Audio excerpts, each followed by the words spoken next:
The Silent Predator.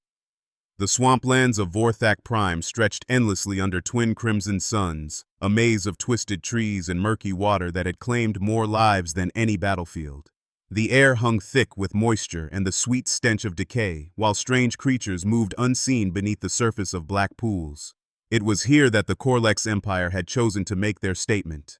Commander Zeph Korax stood atop his command walker, surveying the terrain through multifaceted eyes that could detect heat, movement, and electromagnetic signatures simultaneously. His chitinous armor gleamed with the purple and gold of the 3rd Assault Battalion, each plate inscribed with victories from a dozen conquered worlds. Behind him, 300 of the galaxy's most feared warriors prepared for what should have been a routine extermination. The human colony of New Haven lay somewhere beyond the swamp, a collection of prefab structures and farming domes that had dared to exist without Imperial permission. Intelligence reported fewer than 2,000 inhabitants, mostly civilians with minimal defensive capabilities. Standard protocol called for orbital bombardment, but the Empire wanted this victory to be seen. They wanted the galaxy to witness what happened to species that refused submission. Korax activated his communication array, broadcasting on all frequencies. His translator rendered his words into perfect human standard. Inhabitants of the illegal settlement designated New Haven, you have violated Imperial Space Code 447 Alpha by establishing unauthorized presence in Korlex territory. You have 1 planetary rotation to surrender unconditionally. Resistance will result in total annihilation. The response came not through communication channels, but through action. A single projectile, fired from impossible range, struck the communication array with surgical precision. Sparks cascaded down the walker's hull as the device exploded in a shower of metal fragments. The shot had come from at least 3 kilometers away, through dense foliage and atmospheric distortion that should have made such accuracy impossible. Korax's secondary eyes swiveled toward the shot's origin, but his scanners showed nothing but swampland. His mandibles clicked in irritation. Humans were known for their primitive kinetic weapons, but their technology was centuries behind Korlex standards. This had to be luck. The battalion began its advance, the ground shaking under the weight of assault walkers and hover tanks. Korlex warriors moved in perfect formation, their plasma rifles sweeping the terrain in synchronized patterns. Each soldier was a product of genetic enhancement and military conditioning, bred from birth to be the perfect weapon. They had traveled less than a kilometer when the first trap activated. What appeared to be solid ground gave way beneath a hover tank, revealing a pit filled with sharpened stakes and some kind of chemical compound that ate through armor plating like acid. The tank's crew escaped, but the machine was a total loss. More concerning was the precision of the trap's placement. Someone had predicted their exact route. Lieutenant Vex Morphin, Korax's second-in-command, approached the crater with professional interest. The pit was expertly camouflaged, using local materials and an understanding of Korlex tactical doctrine that should not have been possible. His scanner detected traces of human DNA on the construction materials, but thermal imaging showed no recent activity in the area. "Commander," Morphin reported, "this trap was built specifically for our equipment. The dimensions, the placement, the chemical composition. Someone studied our approach vectors and prepared accordingly." Korax dismissed the concern with a wave of his claw. Humans were known for their cunning, but cunning could not overcome superior technology in numbers. He ordered the advance to continue, spreading the formation wider to avoid similar ambushes. The second attack came from the trees. A single shot, precise and silent, punctured the helmet of a warrior on the eastern flank. The soldier dropped instantly, not dead but unconscious from some kind of tranquilizer dart. When the medical team examined him, they found a small piece of paper tucked into his equipment harness. Written in perfect Korlex script were the words, "Sleep well. You'll need your rest." This time, thermal scanners caught a glimpse of the shooter, a human figure moving through the canopy with impossible stealth, disappearing into the foliage before weapons could be brought to bear. The brief sighting revealed someone in adaptive camouflage, carrying what appeared to be a primitive chemical propellant rifle. More shots followed over the next hour, each one precise, each one targeting non-vital areas or equipment rather than attempting kills. A communications officer lost his antenna array. A weapons specialist found his plasma rifle's power cell punctured and useless. A scout discovered his environmental suit's air recycler had been damaged by a shot so accurate it had threaded through a gap in his armor plating no wider than his thumb. The psychological effect was immediate. Warriors who had conquered star systems began checking over their shoulders, jumping at shadows. The human was toying with them, demonstrating an accuracy that defied their understanding of primitive human technology. Even worse, each attack came from a different location, as if their enemy could teleport through the swamp at will. Korax ordered a halt to regroup and analyze the situation. His tactical AI processed the attacks, noting patterns and probabilities. The conclusion was disturbing. They were dealing with a single human who possessed detailed knowledge of Korlek's equipment, tactics, and psychology. Someone who had turned the swamp itself into a weapon. The third phase of harassment began as they tried to establish a defensive perimeter. Small explosions in the distance, always just out of sight, marked the destruction of their supply drops.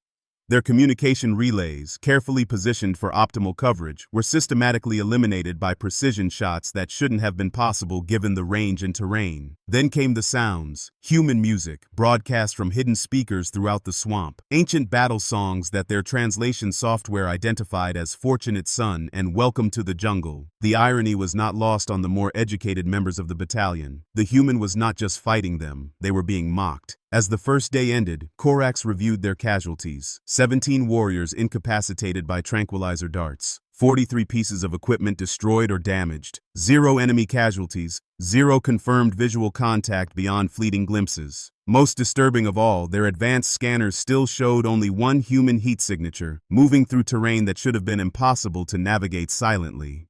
Morphin approached with the day's intelligence summary.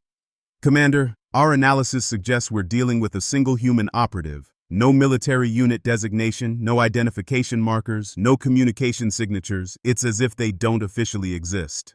Korax studied the reports, his compound eyes processing information at superhuman speed. The humans' tactics were unlike anything in their military databases. Not the massed formations of regular armies or the technological superiority of advanced civilizations. This was something else entirely. Warfare reduced to its most primal elements, elevated to an art form by someone who understood both predator and prey. Night fell over Vorthak Prime, bringing new challenges. The swamp came alive with bioluminescent creatures and alien sounds that masked movement. Korlek's night vision was superior to human capabilities, but their enemy had turned darkness into an ally. Thermal signatures became meaningless in an environment where everything radiated heat, and their motion detectors triggered constantly from wildlife. The attacks continued through the night, each one more audacious than the last. A guard post found their weapons disabled by some kind of localized electromagnetic pulse. A patrol discovered their path blocked by a fallen tree that had been cut with surgical precision to create an impassable barrier. Most unnerving of all, they began finding messages left at their positions after each attack. Simple notes written in various human languages. Having fun yet? The swamp remembers. You picked the wrong planet. By dawn of the second day, Korax faced a reality that challenged everything he understood about warfare. His technologically superior force was being systematically dismantled by a single human using primitive weapons and an intimate knowledge of the terrain. The psychological warfare was affecting his troops' combat effectiveness, and their casualty rate from equipment failure and incapacitation was approaching 20%. But Korax had not conquered 17 star systems by accepting defeat. He opened a communication channel to his orbital support vessels, requesting deployment of the battalion's ultimate weapon. If a single human thought they could defeat the might of the Korlex Empire, they were about to discover the price of such arrogance. The human, watching from a camouflaged position 300 meters away, observed the alien commander's confident posture through her rifle scope. Former Marine Sarah Chen had been protecting New Haven for 3 years, ever since the first Korlex scouts had appeared in the system. She knew this was just the beginning. Sarah adjusted her position, moving through the swamp with the fluid grace of someone who had made it her home. The aliens thought they were hunting a ghost, but they were wrong. They were being hunted by someone who understood that in warfare, the deadliest weapon was not technology or numbers, but the will to protect what mattered most. As the twin suns rose over Vorthak Prime, casting long shadows through the twisted trees, both predator and prey prepared for the next phase of a battle that would determine not just the fate of New Haven, but humanity's place in a galaxy that had underestimated them for far too long. The hunter becomes the hunted. The morning of the second day brought changes to the Korlex formation that Sarah Chen observed through her spotting scope. The aliens had learned from their losses, adopting tighter formations and overlapping fields of fire. Their point scouts moved with weapons raised, and every warrior kept one eye on the canopy above. Most significantly, they had called in aerial support. 3 attack skimmers hummed overhead, their energy weapons capable of turning acres of swampland into smoking craters. Sarah watched them through the twisted branches, calculating angles and possibilities. The Korlex thought superior firepower would solve their problem. They were about to learn why humans had earned their reputation as the galaxy's most adaptable species.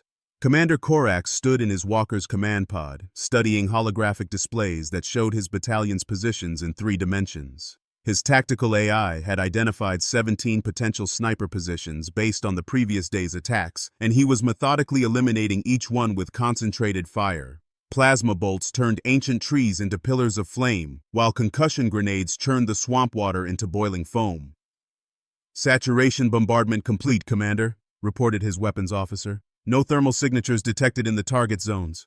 Korax allowed himself a moment of satisfaction. Humans were clever, but cleverness meant nothing against overwhelming force.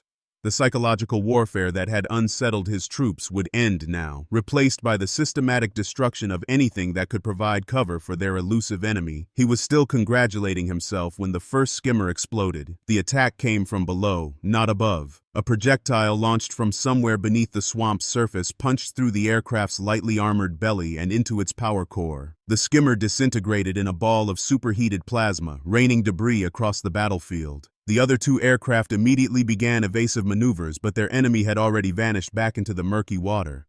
Sarah had spent months preparing for this moment. The crude rocket launcher had been cobbled together from salvaged colony equipment and human ingenuity, designed specifically to exploit the Korlex skimmer's known vulnerabilities. She had studied their aircraft through long-range observation, noting that their designers had prioritized speed over armor, assuming that primitive human weapons could never threaten such advanced technology.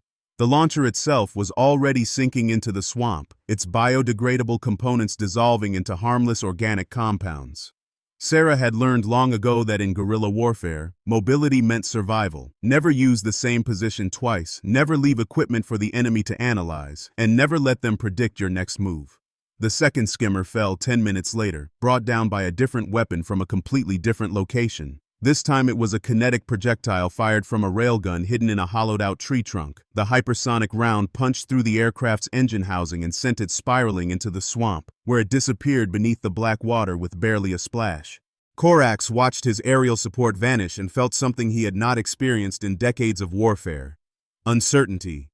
His tactical AI ran probability calculations and came up empty. The attack showed planning and preparation that suggested their enemy had been studying Korlex technology for years, not days.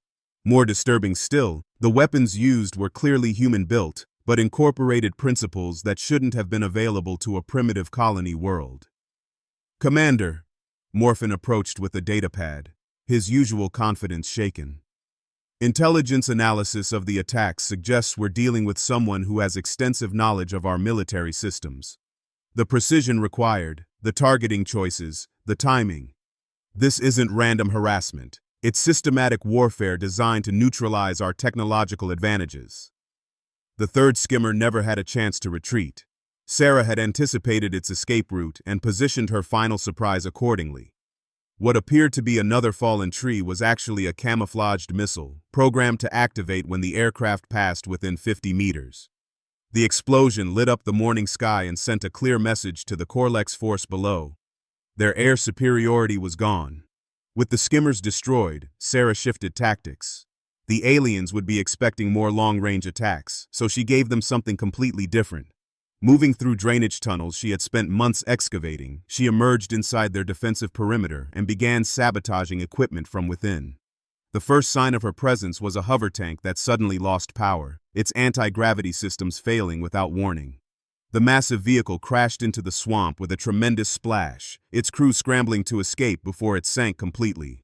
Investigation revealed that someone had introduced a computer virus into the tank's control systems, a virus that spread to other vehicles through their networked communications. Within an hour, half the battalion's heavy equipment was offline. Weapon systems failed, communication arrays went dead, and environmental suits began reporting non-existent atmosphere breaches. The virus was elegant in its simplicity, designed to create maximum confusion with minimal actual damage. The Korlex could repair their equipment, but doing so would take time they didn't have and resources they couldn't spare. Korax realized he was facing an enemy who understood not just Korlex technology, but Korlex psychology. Every attack was calculated to create maximum frustration and minimum casualties, keeping his warriors alive but combat ineffective. It was a mercy that felt more insulting than lethal force would have been. The afternoon brought a new phase of harassment as Sarah shifted to psychological warfare. Using captured Korlex communication equipment, she began broadcasting on their command frequencies. Not threats or demands, but something far more unsettling, detailed personal information about individual warriors. Attention warrior class Vex Korlox, serial number 447 Alpha 9, her voice echoed through their helmet communicators. Your medical records indicate sensitivity to certain atmospheric compounds. I'd recommend checking your air filters. They may have been adjusted. The warrior in question immediately began hyperventilating, convinced his air supply had been compromised. Medical examination revealed nothing wrong with his equipment, but the psychological damage was done. If the human could access their personal files, what else did she know about them? More broadcasts followed, each one more personal than the last. Sarah had broken into their personnel database during her infiltration, downloading terabytes of information that she now used as a weapon more effective than any rifle. She knew their fears, their weaknesses, their family histories on distant Korlex worlds. She used this knowledge with surgical precision, targeting each warrior's individual psychology. Attention Lieutenant Zax Morphel, your offspring's academic performance at the Imperial Academy has been disappointing. 3rd percentile in tactical studies. I hope the family tradition of military service continues despite such obvious limitations. The lieutenant in question roared with rage and began firing randomly into the swamp, wasting ammunition on phantoms while his squad mates looked on in concern. Sarah's voice continued, calm and conversational, discussing classified information that should have been impossible for a human colonist to access. As evening approached, Korax made a desperate decision. He ordered his remaining forces to form a tight defensive circle around the walker and wait for orbital reinforcement. They would hold position while the fleet prepared a surgical strike to eliminate the entire swamp region. It was an admission of defeat, but defeat was better than the systematic humiliation his battalion was enduring. The defensive formation lasted exactly 37 minutes before Sarah struck again. This time she used the swamp itself as a weapon, triggering a carefully prepared ecological disaster that turned their position into a nightmare. Weeks of preparation had gone into redirecting underground water flows and introducing certain chemical compounds into the ecosystem. The result was a localized flash flood that carried with it swarms of aggressive native wildlife. Acid-spitting marsh hoppers emerged from hidden burrows to attack anything that moved. Bioluminescent leeches, normally passive filter feeders, became aggressive predators when exposed to the chemical attractants Sarah had deployed. Most terrifying of all were the shadow swimmers, eel-like creatures that could phase shift through solid matter and were drawn to the electromagnetic signatures of Korlex equipment. The disciplined military formation dissolved into chaos as warriors fought creatures they had never encountered, using tactics that had never been tested against such enemies. Their energy weapons were useless against phase-shifting predators, while their armor provided no protection against acid that could eat through metal. Through it all, Sarah moved like a ghost through the mayhem she had created, her movements perfectly synchronized with the wildlife attacks. She had spent years studying the swamp's ecosystem, learning to work with nature rather than against it. The Korlex were fighting the environment itself and losing. As night fell over the battlefield, Korax stood alone in his walker, watching his battalion struggle against an enemy that seemed to control the very planet they stood on. His communication with the orbital fleet was intermittent, disrupted by atmospheric interference that might have been natural or might have been artificial. He could no longer tell the difference. The human was out there somewhere, preparing for tomorrow's attacks. She had turned his technological superiority into a liability, his numerical advantage into a burden, and his professional soldiers into frightened individuals fighting for survival in an alien hell. Worst of all, she had done it without killing a single one of his warriors, denying him even the dignity of combat casualties. Sarah Chen crouched in her hidden bunker, monitoring Korlex communications and planning her next moves. The aliens still didn't understand what they were truly fighting. This wasn't just about defending New Haven anymore. It was about sending a message to the galaxy that humanity would not go quietly into extinction. Every species that had ever faced the Korlex Empire had either surrendered or been annihilated through superior technology and numbers. Humanity was about to show them a third option: victory through adaptation, ingenuity, and the absolute refusal to accept defeat. Tomorrow would bring the final phase of the battle, and Sarah intended to make it one that the galaxy would remember for generations to come. Last Stand and Revelation. The dawn of the third day brought an ominous change to Vorthak Prime's crimson skies. Through the atmospheric haze, Sarah Chen could see the dark outline of something massive descending from orbit. The Korlex had called in their ultimate weapon, and she knew her time was running out.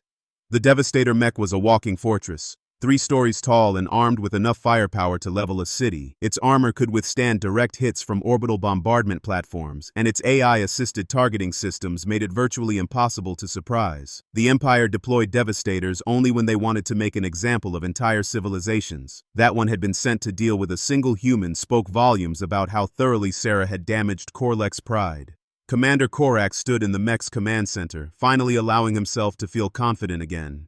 The past 2 days had been the most humiliating of his military career, but they were about to end. The Devastator's scanners could penetrate any camouflage, its weapons could destroy any fortification, and its armor made it immune to the primitive weapons that had plagued his battalion. All units, maintain position and observe, Korax commanded through the communication array. The human has made us look like fools, but that ends now. Watch and learn how real warriors deal with insurgents. Sarah observed the mech's approach from her final prepared position, a series of interconnected bunkers she had spent months excavating beneath an ancient grove. The Devastator was impressive, she had to admit. Its designers had learned from humanity's reputation for impossible victories and built something specifically to counter human ingenuity. But they had made one critical error. They still thought like Korlex. The first phase of Sarah's plan activated as the Devastator entered the grove's perimeter. What appeared to be solid ground gave way beneath its massive feet, revealing a series of precisely shaped caverns designed to channel the mech's weight in specific directions. The Devastator didn't fall into the trap. Instead, it was guided by it, its movements constrained to a predetermined path that led deeper into the grove. The mech's pilot compensated for the unstable terrain, adjusting its gait to maintain balance. Sarah had counted on this reaction. Every step the Devastator took drove it deeper into the network of tunnels she had prepared, each one weakening the ground's structural integrity while appearing to provide stable footing. Primitive trap construction, Korax observed through his sensors. The human thinks she can disable our mech with simple engineering, increase power to forward momentum. We'll punch through whatever obstacle she's prepared. The Devastator's engines roared as it accelerated, tearing through the grove's ancient trees like they were saplings. Its thermal sensors detected Sarah's heat signature moving through the underground passages, always staying just ahead of the mech's crushing advance. To Korax, it looked like a terrified human fleeing from inevitable destruction. Sarah's second phase began as the Devastator reached the grove's center. The massive trees she had spent weeks preparing suddenly exploded in perfectly timed sequence, not from external detonation but from internal pressure. She had introduced specially engineered bacteria into their root systems, organisms that produced highly volatile gases as they consumed the tree's cellular structure from within. The explosions weren't meant to damage the Devastator directly. Its armor could withstand far more than falling timber. Instead, they were designed to fill the air with a specific combination of organic compounds that would interact with the mech's environmental systems in ways its designers had never anticipated. Korax watched his external sensors fog over as the atmosphere filled with bioorganic particles. His air filtration systems, designed to handle standard battlefield contaminants, began showing error messages as they tried to process the exotic mixture Sarah had created. Visibility dropped to 0, forcing the mech to rely entirely on thermal and electromagnetic sensors. Clever, Korax admitted grudgingly, but sensor interference won't save her. All weapon systems fire on the last known position of the human signature. The Devastator's arsenal opened up, turning the grove into an inferno of plasma beams and kinetic rounds. Ancient soil exploded into vapor, and the very air seemed to burn. When the bombardment ended, nothing remained but a smoking crater where the grove had stood. But Sarah wasn't in the crater. She was beneath it, moving through a tunnel system that extended far beyond the grove's boundaries. The bombardment had been exactly what she'd hoped for, providing the seismic shock needed to trigger the final phase of her plan. The underground river she had been redirecting for months suddenly broke through the weakened cavern walls, flooding the tunnel system with millions of gallons of water carrying a very specific cargo. The liquid wasn't just water, it was a solution containing every native organism Sarah had been cultivating since the Korlex first appeared in the system. The Devastator's environmental seals, stressed by the bioorganic atmospheric contamination, finally gave way as the flood reached the mech's lower sections. Water poured into the machine's internal systems, carrying with it microscopic life forms specifically evolved to consume the exotic metals and polymers used in Korlek's technology. Korax watched in disbelief as his instruments began failing one by one, not from explosive damage or system overloads, but from what appeared to be accelerated corrosion. Metal components were dissolving at the molecular level, eaten away by organisms that shouldn't have been able to survive in the mech's hostile internal environment. "Impossible," he muttered, then opened communication channels to his orbital fleet. "This is Commander Korax requesting immediate evacuation. The Devastator is compromised by unknown biological agent. Repeat, the Devastator is compromised." The response came not from his fleet, but from Sarah Chen, broadcasting on the same frequency. "Commander Korax, this is the human you've been hunting. I think it's time we had a proper conversation." Sarah emerged from her underground refuge as the Devastator's systems continued failing around its trapped crew. She walked calmly to the mech's base, seemingly unaware of the weapons still trained on her position. In her hands, she carried not a rifle or explosive device, but a simple communication unit. "You want to know how I did it?" she asked, her voice carrying clearly through the Devastator's external speakers. "You want to know how one human with primitive weapons destroyed your battalion and crippled your ultimate weapon?" Korax found himself leaning forward, genuinely curious despite his situation. The human's tactics had defied every principle of warfare he understood. If he was going to die on this miserable swamp world, he at least wanted to know how she had achieved the impossible. Sarah smiled, though he couldn't see it through the mech's failing sensors. "You made the same mistake every species makes when they encounter humanity. You assumed we were like you. You brought superior technology, superior numbers, superior firepower. You fought the war you knew how to fight." She walked closer to the Devastator, close enough that its remaining weapons could have vaporized her instantly. "But humans don't fight the wars we're supposed to fight. We fight the wars we can win. You brought your army into my environment, using my rules, against an enemy who's had years to prepare for your arrival." The biological agents Sarah had introduced into the mech's systems were working faster now, consuming critical components and replacing them with organic alternatives that couldn't support the machine's functions.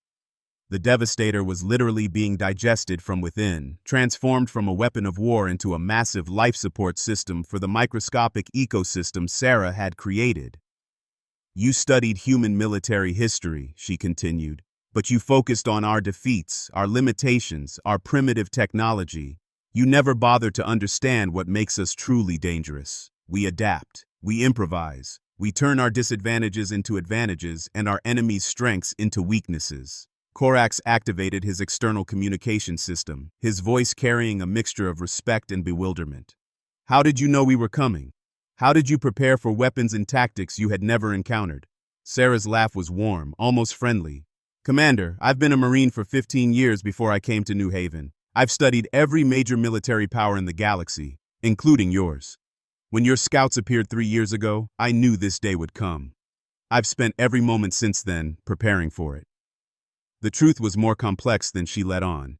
Sarah Chen had been more than just a Marine. She had been part of humanity's first contact protocols, trained to analyze and counter threats from unknown civilizations. When the Korlek's empire had begun its expansion toward human space, she had volunteered for deep cover assignment on worlds likely to be targeted for invasion. "But the weapons," Korax pressed, "the technology you use to counter our systems, your species shouldn't possess such capabilities." Sarah nodded toward the dying Devastator. "We don't. Everything I used against you was built from materials available on this world, using principles any first-year engineering student could understand. The difference is that I spent 3 years learning how your technology actually works, then figuring out ways to make it not work." She paused, letting that sink in. "Your armor is designed to stop energy weapons and kinetic rounds, but it can't handle biological agents that dissolve it at the molecular level. Your sensors can detect heat and electromagnetic signatures, but they're blind to organisms that naturally regulate their thermal output. Your AI can predict tactical responses from trained military units, but it can't comprehend the actions of someone who refuses to follow any recognized pattern of warfare." The Devastator's power systems finally failed completely, leaving Korax and his crew trapped in a machine that was rapidly becoming uninhabitable. Emergency life support would last perhaps an hour before the biological contamination made the air unbreathable.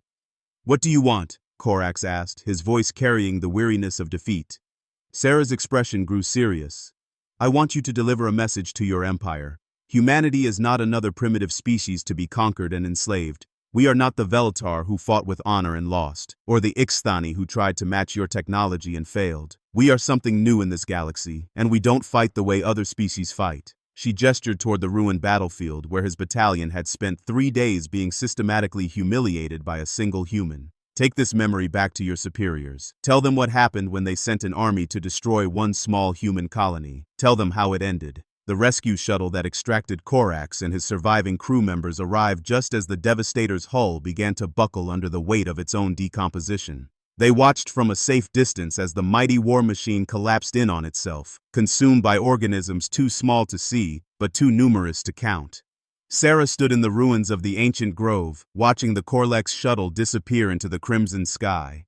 Around her, New Haven's colonists emerged from their shelters to begin the work of rebuilding their homes. They would survive, as humans always did, adapting to whatever challenges the galaxy threw at them. 3 months later, intercepted Corlex communications revealed that the Empire had officially reclassified humanity as a Class 9 existential threat and issued orders forbidding any further direct military engagement with human colonies. The official report stated that humans possessed incomprehensible tactical doctrines and weaponized environmental manipulation capabilities that made conventional warfare inadvisable. The unofficial reports told a different story. They spoke of a single human who had turned an entire planet into a weapon, who had made the galaxy's most feared military force look like amateurs, and who had done it all while keeping her enemies alive to spread the tale of their defeat. Sarah Chen never knew about the reports and wouldn't have cared if she had. She was already preparing for the next challenge, studying intelligence reports about other hostile species and developing new ways to defend humanity's growing presence in the galaxy. Because that's what humans did. They adapted, they learned, and they survived. And sometimes, when the situation called for it, they reminded the galaxy why underestimating humanity was the last mistake many civilizations ever made.